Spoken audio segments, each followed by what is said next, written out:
মানে শরীফ থেকে শরীফা হবে, শরীফ থেকে শরীফা হবে। এই নিয়ে আজকে বাংলাদেশে তোড়পাড় চলছে, এত তোড়পাড় চলছে যে এত খারাপ।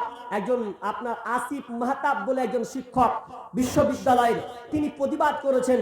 ওই বইটা 7 ক্লাসের বইটাকে 2 পাতা ছিঁড়ে দিয়েছে। এই ছিঁড়ে দেওয়ার কারণ তার চাকরি পর্যন্ত চলে গেছে, অথচ 99% মুসলিম। আজকে সোশ্যাল মিডিয়াতে চলছে কি, বাংলাদেশের তোড়পাড় চলছে এটা নিয়ে। ট্রান্সজেন্ডার নাম শুনেছেন কেউ? ট্রান্সজেন্ডার মানে শরীফ থেকে শরীফা হবে, শরীফ থেকে শরীফা হবে। এই নিয়ে আজকে বাংলাদেশে তোড়পাড় চলছে, এত তোড়পাড় চলছে যে এত খারাপ।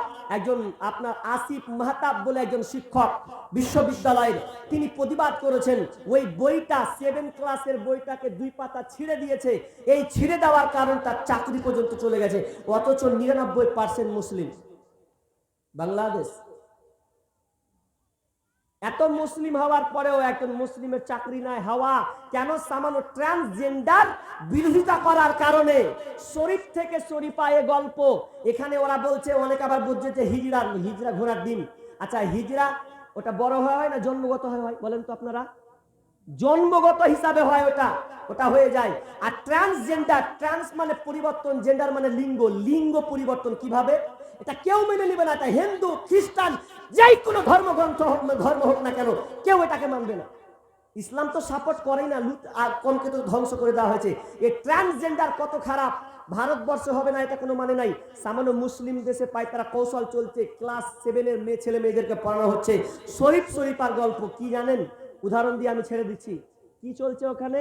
বলছে যে একটা ছেলে যদি বলে যে আমি মেয়ে হয়ে গেলাম, একটা ছেলে যদি বলে আমি মেয়ে হয়ে গেলাম, তাহলে ও মেয়ে। মানে যদি রায়টা পাস হয়ে যায়, এই ইস্যুটা পাস হয়ে যায়, তাহলে সরকার তাকে প্রাধান্য দেবে, হ্যাঁ তুমি মেয়ে। মনে মনে কিভাবে? ধরুন আপনার বেটা আছে, লোক ঠোঁটে লিপস্টিক দিয়েছে, কানে দুল পরে লিয়েছে, নাকের ফুল পরেছে, হাতের বালা পরেছে, কাপড় পরে বের হয়েছে। বলছে কি ব্যাপার রে, তুই বেটি ছেলে সেজে গেলি কেন রে? বলছে সেজে গেল।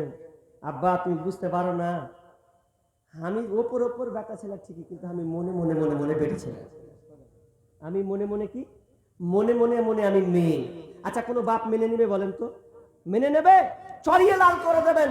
এই আপনার চলছে যে মনে মনে বলছে মেয়ে, এটা যদি পাস হয়ে যায়, আর কোনো ছেলে যদি বলে যে আমি মেয়ে, এই দাবি করে, আর মেয়েটা যদি বলে যে আমি হোস্টেলে ভর্তি হবো, আমি পড়বো, আপনার নিজস্ব 4-5টা মেয়ে আছে, আর ওই মেয়েটা যদি হোস্টেলে ঢুকতেও পাবে কেন? ও মেয়ে দাবি করেছে, আর যদি ঢুকে একসাথে যদি এই ছেলেটা থাকে, আচ্ছা বলেন কি অবস্থাটা হবে?